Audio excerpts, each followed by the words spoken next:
بسم اللہ الرحمن الرحیم۔ السلام علیکم، امید کرتے ہیں آپ سب خیریت سے ہوں گے۔ پھل، سبزی، مشروبات، دوا یا پھر کوئی بھی چیز ہو، اس کے کم یا زیادہ کھانے کے فائدے اور نقصانات دونوں ہی ہوتے ہیں۔ دنیا بھر میں اچھا جامن بہت ہی کم وقت کے لیے ہر سال مارکیٹ میں دستیاب ہوتا ہے اور اسی وجہ سے اکثر لوگ اس کو زیادہ خرید لیتے ہیں۔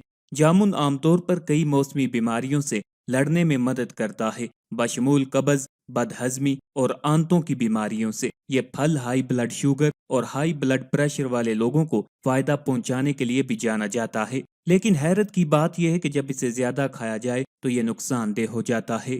ماہرین کے مطابق دیگر پھلوں کی طرح جامن میں بھی فائبر کی اچھی مقدار ہوتی ہے، اور اگر اسے زیادہ مقدار میں لیا جائے تو یہ آنتوں کی پرت کو یعنی تہ کو متاثر کر سکتی ہے، جس کے باعث قبض، چڑچڑاپن اور دیگر آنتوں کے مسائل پیدا ہو سکتے ہیں۔ زیادہ جامن کھانے سے انسان کا بلڈ شوگر لیول بھی متاثر ہو سکتا ہے۔ اس کا بہت زیادہ استعمال گلوکوز کی سطح کو ضرورت سے زیادہ کم کر سکتا ہے، جس سے جسم میں کمزوری بڑھ جاتی ہے۔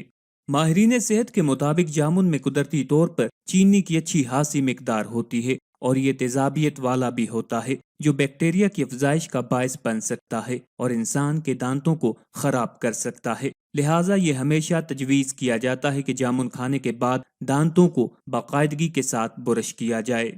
جامن کا روزمرہ کا استعمال دل کی صحت اور کولیسٹرول کے لیے مددگار ثابت ہو سکتا ہے، کیونکہ اس میں اینٹی آکسیڈنٹس کی اچھی مقدار پائی جاتی ہے جو جسم میں بلڈ پریشر کے اتار چڑھاؤ کو روکنے میں مدد دیتی ہے۔ تاہم بہت زیادہ جامن کھانے سے ہائپوٹینشن نامی حالت پیدا ہو سکتی ہے، جس میں بلڈ پریشر بہت زیادہ گر جاتا ہے۔ علاوہ ازیں جامن اگر ضرورت سے زیادہ لیا جائے تو اس سے گردے میں پتھری بن سکتی ہے، جبکہ ضرورت کے مطابق کھانے سے یہ زہریلے ذرات کو باہر نکالنے اور گردے کی صحت کو منظم کرنے میں مددگار ہوتا ہے۔